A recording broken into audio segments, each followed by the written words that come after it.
Let's get this show on the road. Hello, everyone. Hope you're well. Welcome to another edition of Math 1108. All right, everyone's here, looking ready. I mean, it's a lot in a 50-minute session, but I don't. It's probably not a lot. But we've got a lot planned today.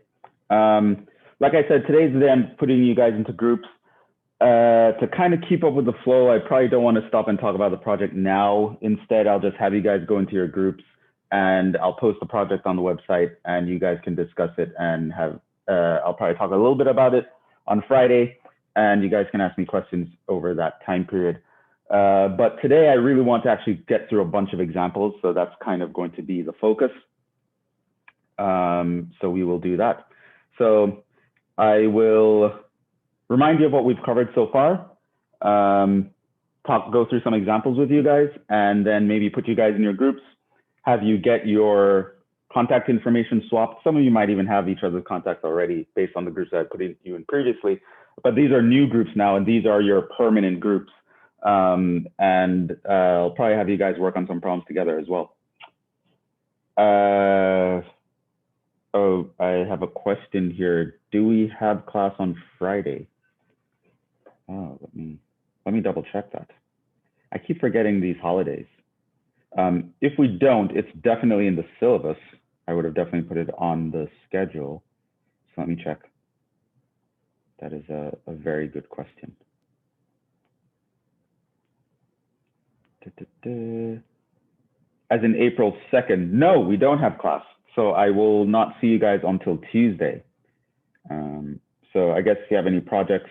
Oh, and by the way, as I mentioned to you guys, I did say I was going to get you guys some mentors to work with on the project, which I did. So that's going through, very excited. At some point, I will have you guys meet with them and recommend schedules for you to meet with them and all that good stuff. But I'll need to send out some doodle polls or something to make sure when everyone's available. So we do not have class on Friday. I should actually say that probably. Announcements.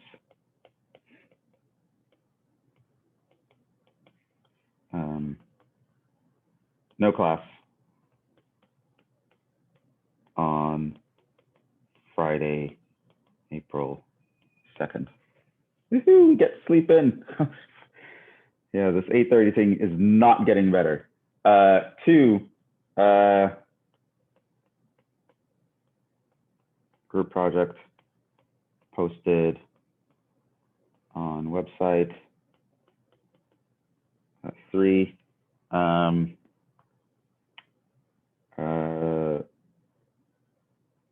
senior. I don't actually remember where they're all from at the moment. Originally my plan was to get some MBA students, but they're probably just upperclassmen undergraduates. I didn't get all the details yet.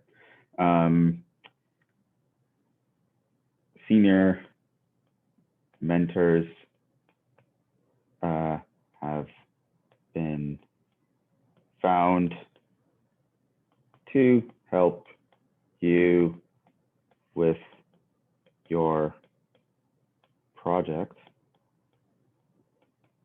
And remember, it also has a presentation component, presentation.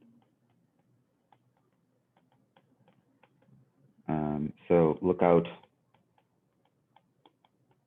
for doodle polls to set up meeting times. So you're not only going to have your group, but you're also going to have this person external to your group, which you can actually go to and consult on how to get things done, because they've been there before, they've done it, and they will be in the business school, so they'll know exactly what you guys need to be able to do, and they'll make sure that your all that shines through on your projects. So yeah, so I don't get to see you guys until Tuesday, but everything should be fine with wrapping up. You're going to have about a month on this. The written portion, you're going to have 3 weeks or a little bit more. On the presentation portion, you're going to have about 4 weeks from now to get the project done. Okay, all right. Which website is it posted on? I'm sorry. Oh, the class website. It's not posted yet, but I'll post it like after class. So the same website where you find the syllabus and stuff. There will be an extra section there about projects. Okay. Let's start with a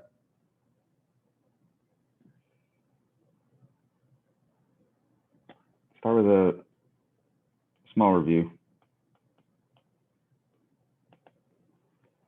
Okay. What have we done so far? General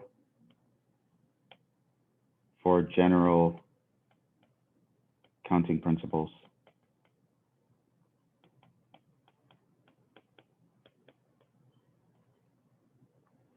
So what are some important ideas? One, we got the multiplication rule.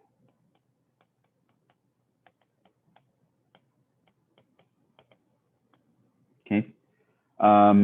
So that basically says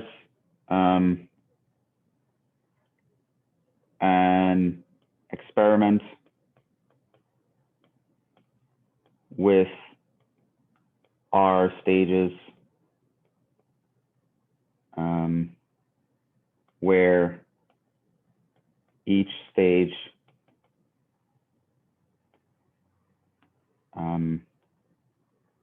has n sub I options, your i's ranging from 1 up to R. So you have boom, boom, boom, boom, boom, boom, dot, dot, dot, boom, boom. So you have N1 options here, N2, N3, all the way up to N sub R. And these guys are the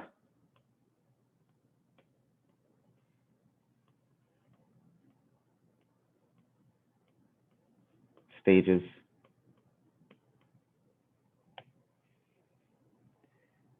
Then if you multiply these guys, undo, then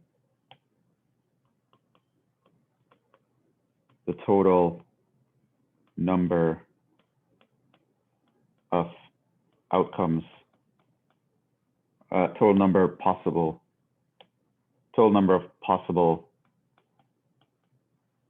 outcomes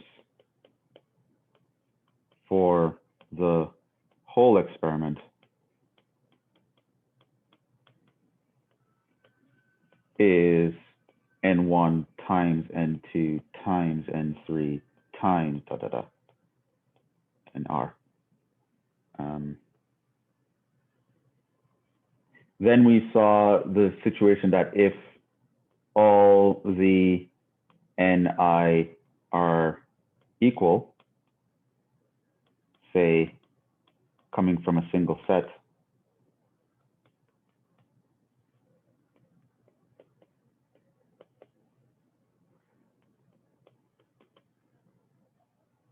then total number of possible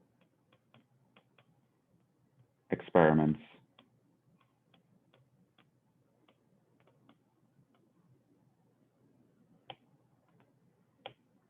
is n raised to the r.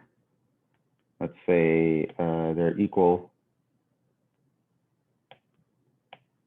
all equal value n, say all ni equals n, then n to the r is the important number, which really just follows from the multiplication rule, because like you're multiplying n by itself and r times. So we had that.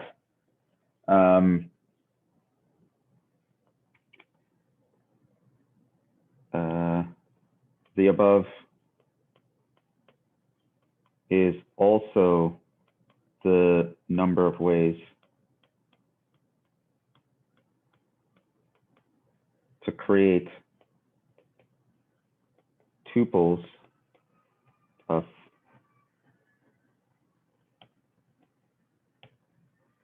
of size R with no restriction if one, each, I thought I heard someone coming in. Okay, there. Each coordinate has elements coming from potentially a different set, different set, or two, each coordinate is from some fixed set. Right, so that's the multiplication rule. You have an experiment with R stages and you know how many ways each stage can go, then you just multiply all the stages. In the event that all the stages can turn out the same number of ways, they have the same options, then you would do the same thing, but it feels like it's compressed, like you don't have all different numbers in there. You can also think of these as a number of ways you can create R tuples without restriction. The other thing we did, which I feel like we're going to need some space here, is with restrictions, counting with restrictions.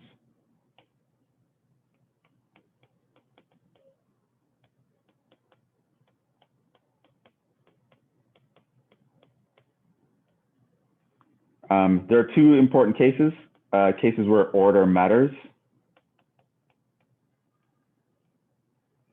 And over here, what we learned about was two important numbers. We learned about the P and R. And I know I introduced it to you guys as P and M, but I got tired of saying N as in Nancy, M as in mom, or something like that. So I just used the R notation. So that was the number N factorial over N minus R factorial. And this was, it's called a permutation.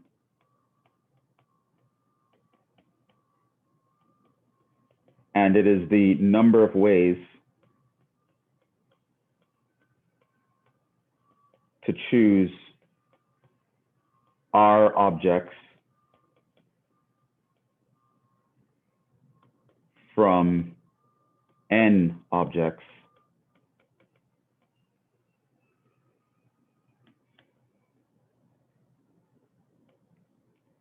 in a particular order,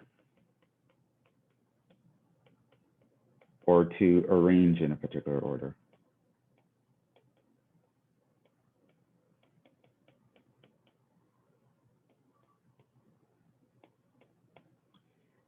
Something very important that you need to remember here is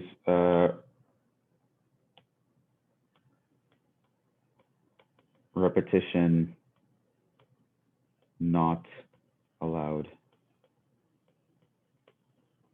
So we assume that once we pick an object to put in the arrangement, we can't pick that object again. So to find the number of possible arrangements that you can make when you're choosing R objects from a set of N objects, this is the number that we want. And of course, you can have various applications that would fit that kind of description. We had the special case of P(n)(n), which is N factorial. So this is called N factorial. And that was the number of ways to arrange N objects.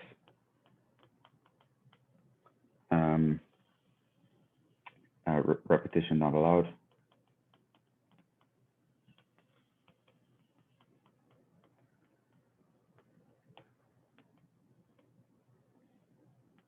And also, we took the convention that 0 factorial equals 1.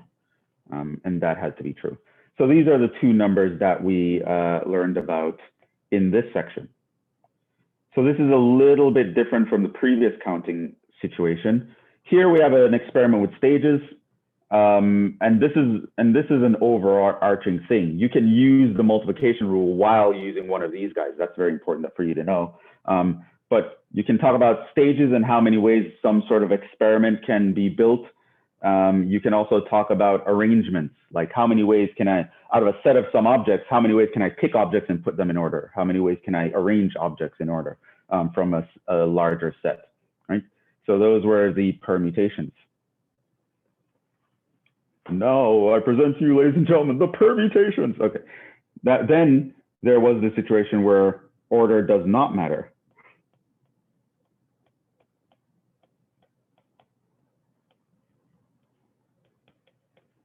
Did I double underline that? Yes.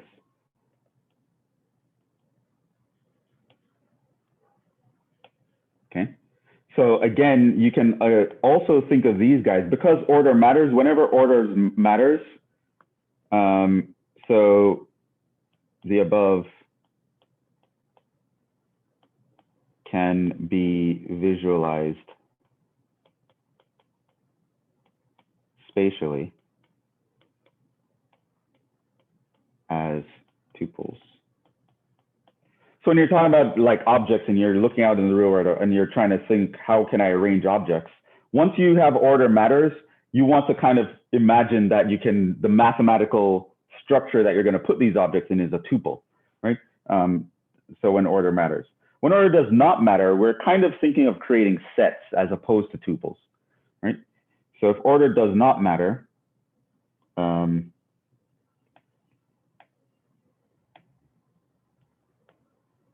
there are some examples later, but we're going to need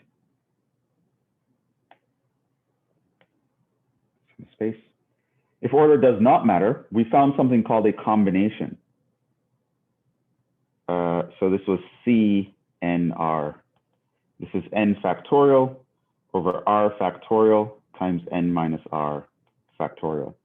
A notation that I believe I forgot to introduce yesterday is this one, but it's a very common notation, these parentheses here, and you write n and r on top of it. You don't write a division sign, so there's no like division sign, it's just like a vertical column, and you write n on top and r on the bottom. This one is called n choose r.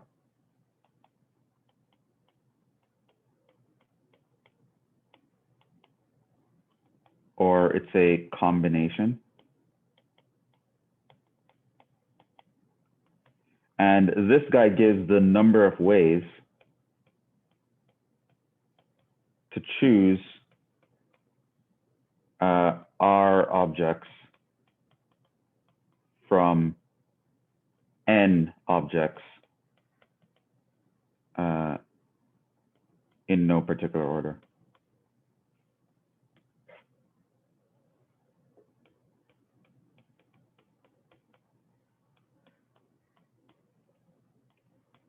Again, repetition not allowed. So we have the restriction of no repetition in both of these cases.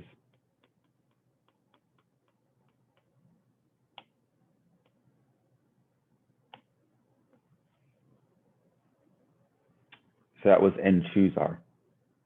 I think that's all I introduced last time.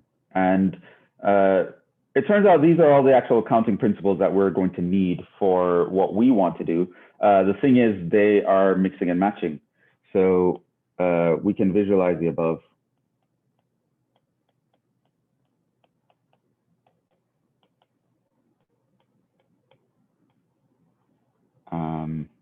Spatially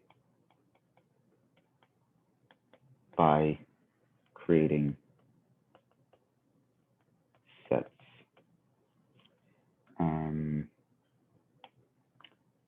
In general,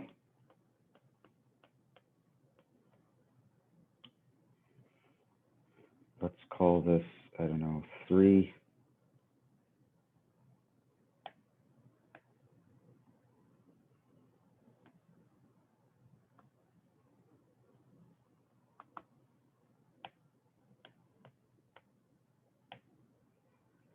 number these. The second counting principle.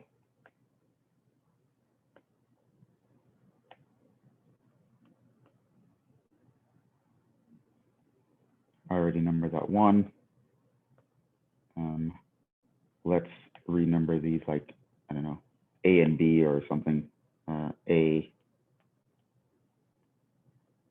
or B, where this is A or B.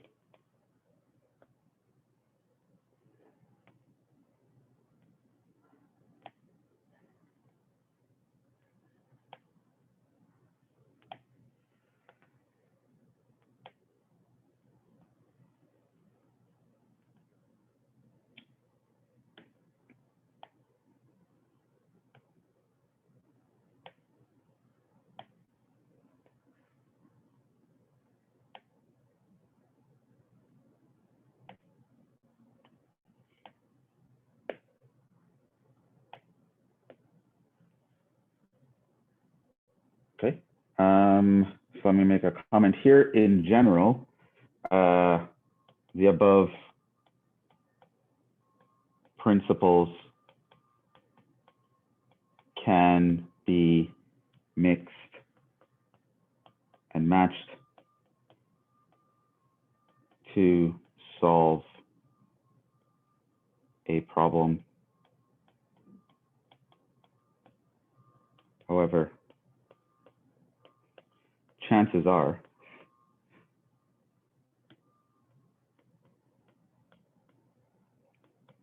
it will be incorrect to mix principles 2 and 3 in the same problem.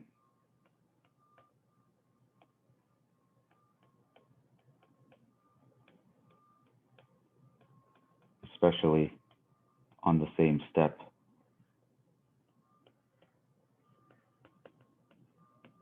Okay. So when I say mix and match, I kind of mean really that principles 1 and 2 can go together and principles 1 and 3 can go together usually. It's very rare that principles 2 and 3 are going to go together, and almost certainly not at the same time, because they're very different situations. In one, order matters, and in the other, order does not matter. So you can't have order mattering and order not mattering in the same problem at the same time, which is something that I see students get in trouble with every now and then, because as you guys already know, probability involves coming up with two counts, two numbers. You have to count all total possibilities, and then you have to count just the possibilities that happen if what you care about happens, right? So there are two counts. And what I notice sometimes is that students might use one principle to count one of those sets and another principle to count the other one. So it's like they'll use a combination to count the total, but then they would use a permutation to count the individuals that they care about. I'm like, if your numerator is coming from a permutation and your denominator is coming from a combination, chances are you're wrong. Like I can't think of a problem where that would be correct. Like you can't, like once you're creating a probability, you have to be careful how you're mixing the order versus not order. You just have to decide at the beginning of the problem, does order matter to me? And then you always keep that throughout the problem. Once you decide that order matters, you're looking at permutations all the time. Right? There should not be a situation where you need a combination for that, unless the problem is very difficult and you have to do it in stages, and you might need combination in one stage but not in another. Right? You guys kind of get it, but I don't think I'd give a problem that complicated. Like, I give you guys easy problems all the time. Right? I don't really. Okay. Let's make sure from last time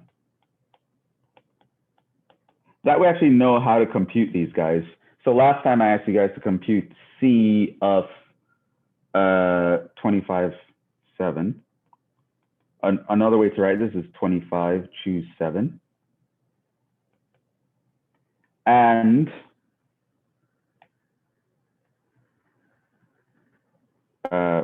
P of 34. Is that a 9? 9. I recopied it, but my 9 looks like it could be a 4. Let me make sure. It's a 9.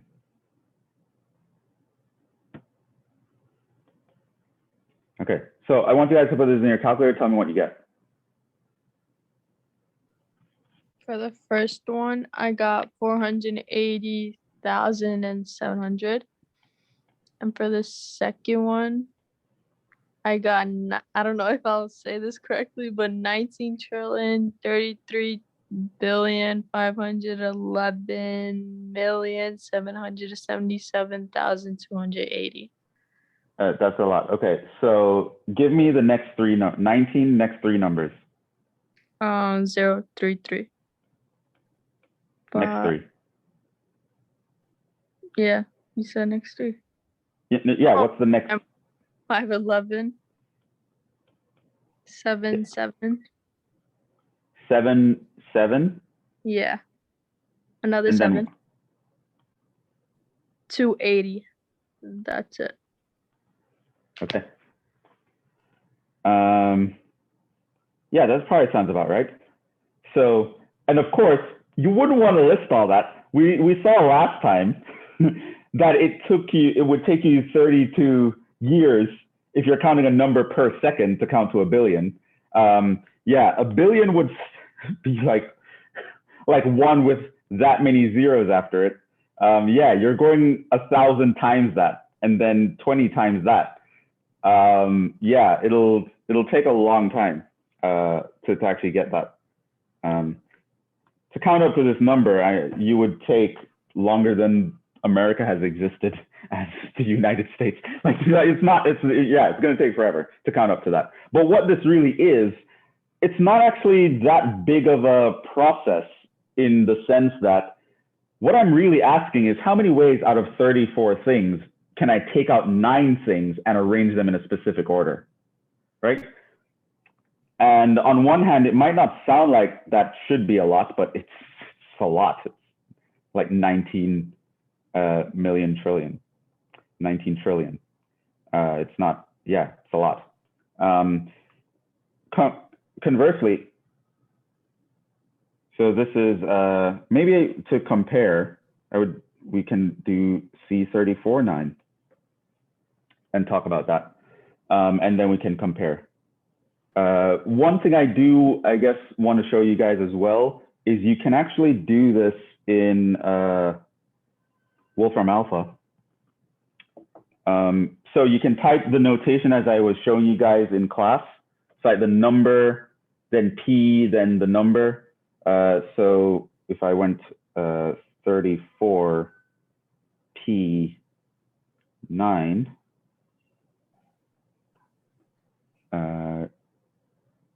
yeah, you can get that number. There's the answer.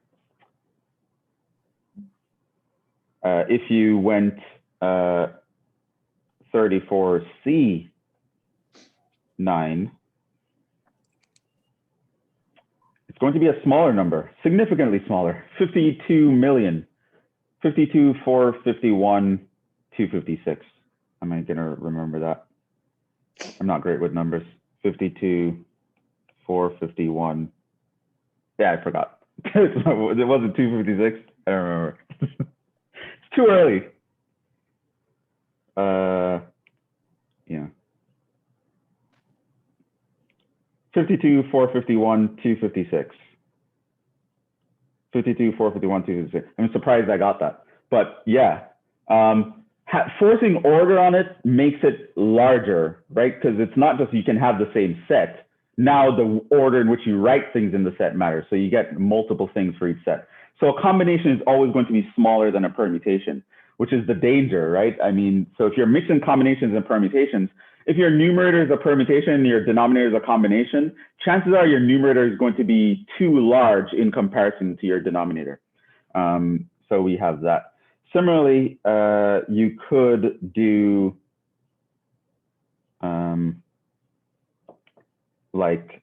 you can actually type out the phrase n choose r.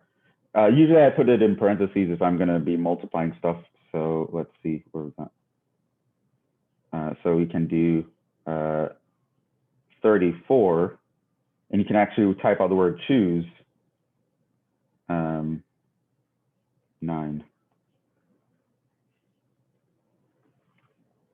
And it's going to see the same thing. And there's that notation that I told you about, just putting it on top of each other, and you get the same answer.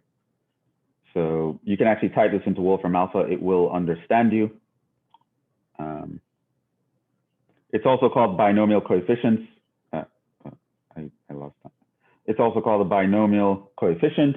That's because of something called the binomial theorem. This number is actually pretty important. It shows up all over the place. It actually teaches us how to generate Pascal's triangle and how to multiply out something like x plus y raised to the nth power. It turns out that all the coefficients will be given by these guys. But yeah, that's not beyond our scope at the moment. Yeah, so now we know how to use it in our calculator. Let's put all these ideas together and do some examples. So we are going to get into these examples over here.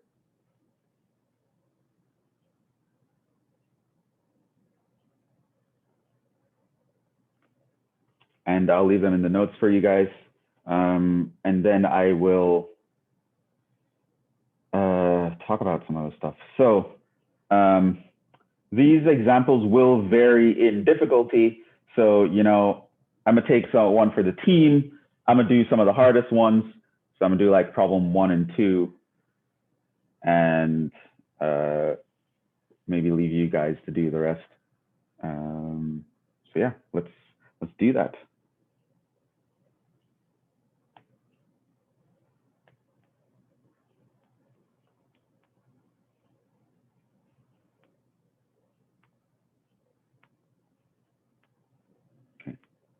So these will be in the notes. And in fact, I think I actually pasted all the counting examples that I have here.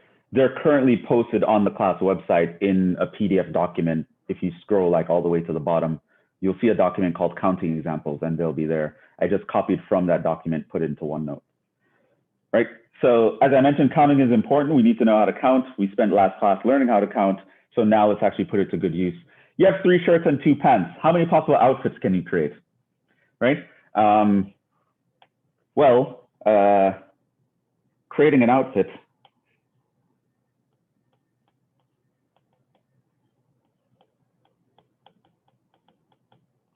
is an experiment. You can think of it as an experiment with 2 stages here. So in other words, I have 2 stages where I can pick a shirt and I can pick a pair of pants. And I want to know how many possible outfits could I make? Well, over here, there were 3 choices. And over here, there are 2 choices. So in general, there are 2 times 3 equals 6 possible outfits.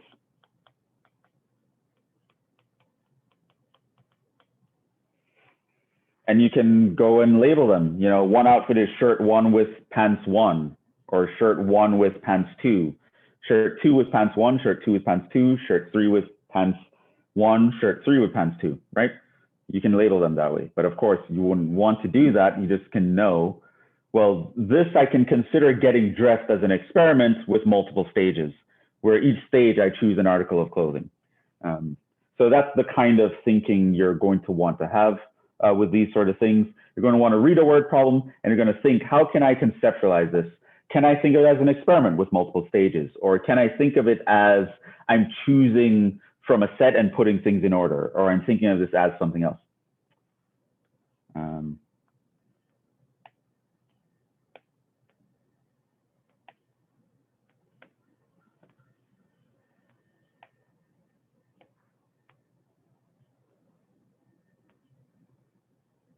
You toss a fair coin 3 times. How many possible outcomes are there? Right? So here, again,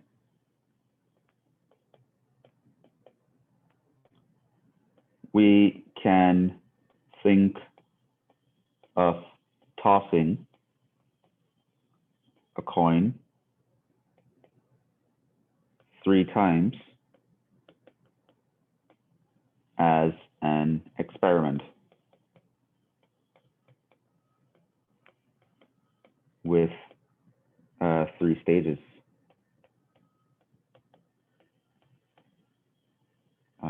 First, second, and third toss. So again, boom, boom, boom. You have toss 1, toss 2, toss 3. There are 2 choices here, namely heads or tails. Similarly, once you flip again, you'd have 2 choices. Flip again, you'd have 2 choices. So this is equal to 2 cubed equals 8 total possible outcomes.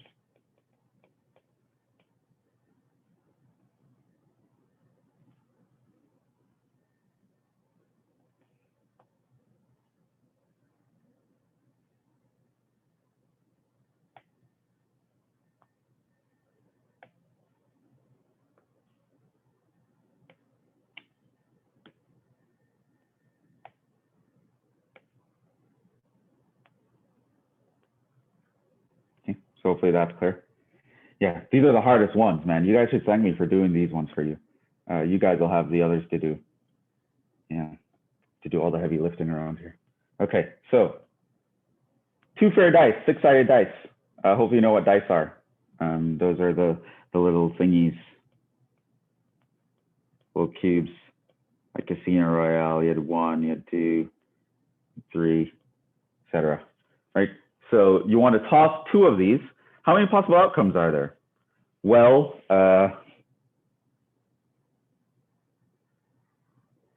again, experiment. You can think of one stage as the outcome of the first die.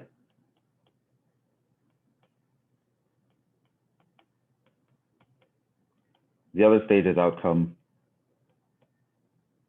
of the second die. There are 6 choices here.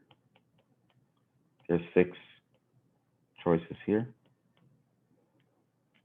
And so there are 36 total choices.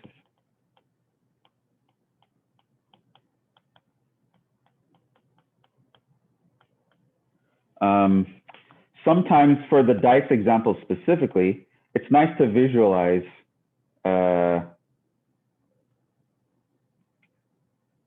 a nice visualization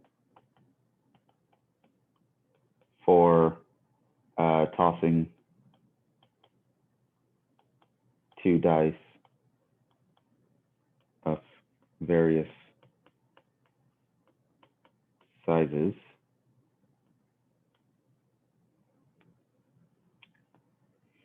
Is this kind of double table where you put the outcome of die 1 across the top, 1, 2, 3, 4, 5, 6. But this kind of idea can work with other things as well, or you can, do like Dungeons and Dragon dices. They might not have 6 options. 1, 2, 3, 4, 5, 6.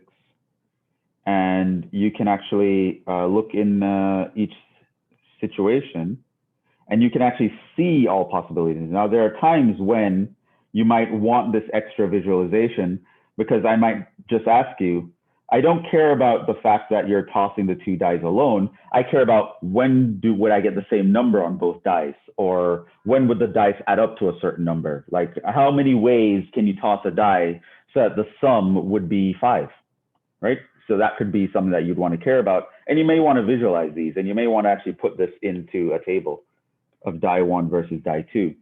And you can just put them in a coordinate. Say we're doing row, comma, column, or something similar. And you can actually fill these out. So 1, 1, 1, 2, 1, 3, 1, 4, 1, 5, 1, 6.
Right?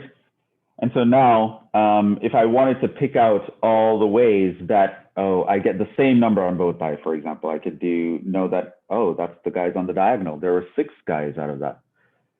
So I can say something like that. I could also choose which dies would add up to a certain number. What is the, how many ways will I get a sum of 3? Right, so it will be this guy and this guy.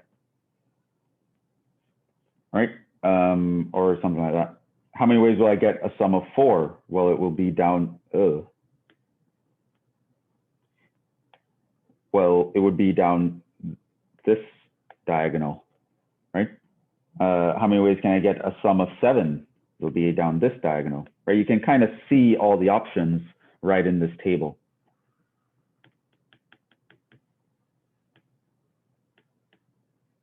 But we'll see examples like that later, so we don't really have to worry about that now. So let's not worry about that. But that's something that is coming on the horizon. Yeah. So we did the first 3 examples, and that leaves us with a few problems.